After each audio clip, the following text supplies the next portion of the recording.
Okay, we can move on. I think it's summary of this is right. So just this is summary of engagement, right? So I've nicked some of the slides from a very good presentation Liz gave the other morning to China, and this is one of them. So I think it's just like this was what the community engagement was attempting. What this is what Magic was attempting to do, and so the idea was that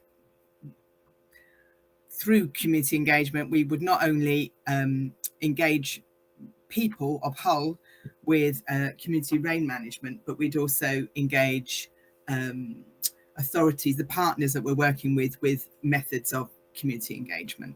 Okay, next slide, please. Okay, regardless of which method, we'll get to the specifics later, but these are the principles for community engagement that Magic employed, which was essentially to develop relationships, focus on positive gains, not negative avoidance, and build legacy. So developing relationships is like good communications. It kind of goes without saying in some respects, but actually it doesn't. It's really honest and open, trust-making communication, inclusive, so you deal with all the community rather than just the section that wants to talk to you. Two-way communication, and you're responsive. If you're told things, you actually act on it. It isn't just a kind of we're going to consult and then do what we're going to consult people with what we're going to do. We actually change what we do, which is why we're doing action research, which we're responsive and flexible to the needs or the aspirations of the communities we're working with. Positive gains, not negative avoidance, is rather than going in with what the problem is, you go in with what would be the benefits, and that means that you're going with what people, the community, think are the benefits, as opposed to what you think are the benefits. Obviously, it's a benefit to avoid floods, but it's not as you're avoiding a negative. You're not actually gaining the positive of biodiversity or green spaces to meet in. And building legacy right from the beginning, having an eye on the legacy, because you're going to be, as we said, we were going in for a short time, and we wanted to leave things better than when we came in, and so partly, I'll get on to the celebrations, but actually framing things as a celebration, and also finding ways that you're going to be able to pass on the baton in a kind of useful way. Next slide, please. Okay, so our basic methods, fundamental methods that we employed was community profiling, which is just to kind of really try and find out specifics of the areas that you're working in. Locate, identify key individuals. It's those people who have really got in the time frame that you've got going into communities. You can't hope to do proper kind of real depth engagement with everybody. So you engage with the people who've already done that work. You engage with the people who are kind of embedded within that community, who've already got the ear and the trust of that community. Presence is trying to spend, now this was hard for us because of all sorts of reasons, but presence is spending time with that community, actually attend the events, for the time that you're there, try and be there with people, and events and activities. So under the guidance of key individuals, it's like do engagement stuff that has relevance to the community. Next slide, please. So the engagement, the evolution of the methods or the plan that we had for Magic changed quite rapidly and significantly. Where we started, the idea was that we would very quickly co-design installations into geographic areas, geographic communities, and then concentrate on using those installations to engage the wider community, because you'd have a demonstration there. That was the idea. And then in spring, we had the pandemic, which kind of flipped everything up in the air. We tried remote engagement through Magic Boxes, and actually this just kind of, it says, validates the understanding that you need to build relationships. It's very difficult to build relationships on social media if you haven't already got some sort of presence or some sort of relationship with people. So during the winter of 2020-2021, I concentrated on engaging the engagers, so the people in Hull who were doing the engagement work, who had an understanding of what was going on across the city. In spring, we developed a new kind of community engagement plan, which looked at, but you know, by this time we are running, not it's like running out, but our time has been truncated. So rather than enabling communities to decide where they thought the installations could go and doing a full negotiation with that, we looked to save time. But actually what's happened is serendipitously we've created a kind of new way of working, which I think has real advantages.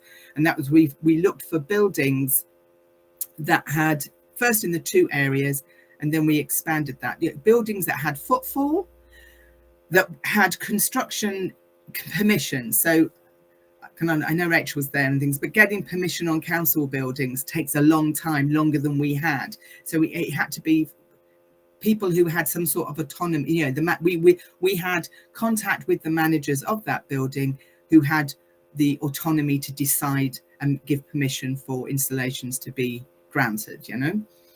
And then by the summer of 2021, we were engaging with 5 communities of building users, so the people who use the buildings that we'd chosen, or that we, you know, they'd chosen us in some respects. Next slide, please.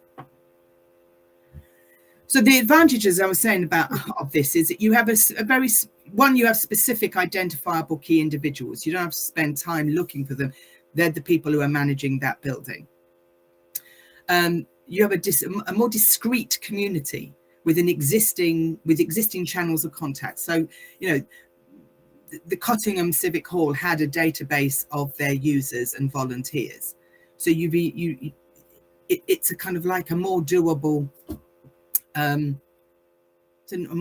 engagement process. It's more in line, I feel, with the way that water management practitioners have to work, is that they are unlikely to be able to decide with a community where the SUDs should go. The chances are they're going to have a designated space, and they have to go in and then engage that community with what has kind of already been decided to some extent. So having a discrete space within a community that you have to work, it kind of mirrors more.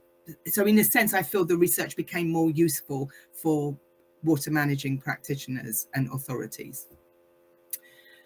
It provided a very clear demonstration of the need to tailor engagement to each community, because we were working with very different buildings and therefore very different communities of building users. And I think the diversity then was that it went beyond the geographical area, because we were working, you know, with a church, with a retail business, community centre, civic hall and primary school. They have very different communities of users from the get-go, regardless of the geographic area. Can I next slide, please? Oh, this was a lovely, beautifully neat that Liz developed on this slide. So this just gives you, this is a reminder of the different buildings, the adaptations on each of those buildings, and a kind of a very, very quick summary of the engagement process that happened. Which was, as I say, very different for each building. So for example, with the primary school and Seawell's Garage, that your key individual was going to be the person who made the decision. So the co-design had to happen with them. They were the ultimate decision makers. And then the process was to engage with, in a sense, what we co-designed then with Seawell's Garage and with Bilton Primary School was the way in which we then engaged the wider the community of building users. However, in the church, Orchard Park and the Civic Hall, we began with engaging a group, the community groups who were the main users of the building, with the design. Can we go to the next slide? So rather than go through each of them, I'm just going to give 2 contrasting sites. So in Bilton Primary School, we met with the head and she was very keen on an outdoor classroom. So rather than having tanks on the school, on the building, she wanted an outdoor classroom, which has the potential to become a future SUDS, and certainly is a means by which it opens a discussion for rain management, which was our priority. There are a number. I mean, what you're seeing here is that we brought a community theatre into the school as part of that engagement process. So once the outdoor classroom was done, and that was done during the holidays, it wasn't done in consultation with any of the kids or with any of the families. It was a fait accompli. It was then a question of how do we engage then the children and their families with what has happened and what significance this has in terms of rain management. One of those ways was having a community theatre company come in and work over a period of 5 days during their science week within the school on rain management, on a rain management play which involved rain gods and all sorts of things, and it's all very gorgeous. Next slide, please. So what we did with Bill, because actually this head was adamant that she didn't want any talk of flooding. I mean, when the first interview we had with her was, I'm not having floods. My kids have just gone through a pandemic. We don't need any more disasters, or kind of like, the idea of potential disasters. So what we did was we developed things. First of all, it was actually noticing rain, getting actually as an element, as an important element, as something that you could value. And then managing about how you could maybe manage small amounts of rain. So managing rain for play, managing rain in your garden, noticing big rain, what big rain means. That what I mean by that is, big rain events and what that might mean to an area. And then, you can say rain management as part of flood resilience. You start then having already got to an understanding of and an engagement with rain and rain management, you get into then flood resilience, and then you can actually start talking about community flood resilience on a bigger scale. Now we started with family activity booklets, which we worked on with the school. They got sent out to families at strategic points on a lead up to what ultimately was the Festival of Rain, which invited the families in to look at the outdoor classroom and to engage with different activities that really kind of looked at all 1 to 5 steps. As I've already said, the children devised a theatre piece, which then was performed at that Festival of Rain. And I think part of a kind of accessory, it's in italics because it hasn't happened yet, but Living with Water, Eve from Living with Water was very keen to get into that school and to kind of like engage with schools in general. And Sarah is now looking at taking, where they've already arranged that the children are going to be taken to one of the Living with Water workshops, and that Living with Water are going to be able to come in and do an assembly with the children. Now, Sarah says quite categorically that would not have happened had we not done the engagement process that we did prior to that. So I think that's kind of a success. So next slide, please. So as I say, we in other sites, as in with Orchard Park and the Thorpe Centre, we've done engagement throughout. Not as much as I would like, but we have done more than in other sites. And that's because they were quite a challenging site with quite a challenged community. The engagement activities, we did engagement activities with community groups. So like with the food bank, have a kind of coffee morning prior to queuing, and we went along and spoke to them. We went and looked at worked with Mike's Youth Centre and with family groups.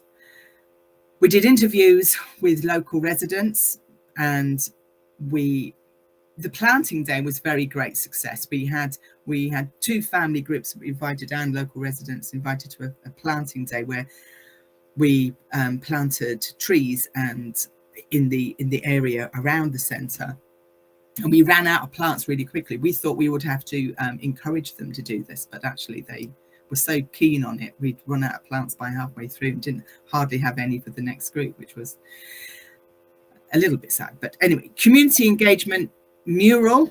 Emma, who's the muralist who did she's got a lot of experience and she worked with young people, and that meant that there was actual kind of, the kids have actually had hands-on on the transformation of the centre. I mean, to stress that what we're doing here, so what the residents came up with was limited interest in the rain management side of it. Yes, okay. They were really interested in improving the look of their centre. Oh, sorry, I'm pressing it to go. Can you go to the next slide? Go. Right, so dealing with challenges, I was saying that it was a challenging space. We had some vandalism to some of the installations. The centre wanted a green roof, which we really tried hard to find a way of doing, but we just couldn't, for financial and for logistical reasons. And the trees died during the drought. So overcoming that, because we had a presence, because we had trust with the key individuals, so the community development officer managed the narrative, because an area that's very quick to get into a negative narrative. She went into social media and kind of like nipped that in the bud before it got started. The damage was promptly repaired, and it wasn't that much, but it made the difference, and it was quickly repaired. So again, that negative story got flipped around. We have multiple meetings and updates with key individuals, reducing the disappointment. Well, just keeping them up to date on how things were progressing with the green roof, or not, as the case turned out. And we've got a replanting activity day planned for later this month, which will address the problem with the drought, which we didn't plan, but kind of like emphasizes climate change. Next slide, please. All bar Thorpe. So the replanting day will be the celebration in Thorpes, but all the other 4 sites, what we've done is a big celebration day to kind of conclude the installation creation. And this is one of them. Next slide. In terms of legacy, we've got signage going to each of those sites. And I'm conducting interviews with the key individuals now because we're concluding the project. And there's been some really good outcomes that I can't list now because I haven't concluded all the interviews, but there's some great stuff coming up. Okay, that's me. Thank you, I think.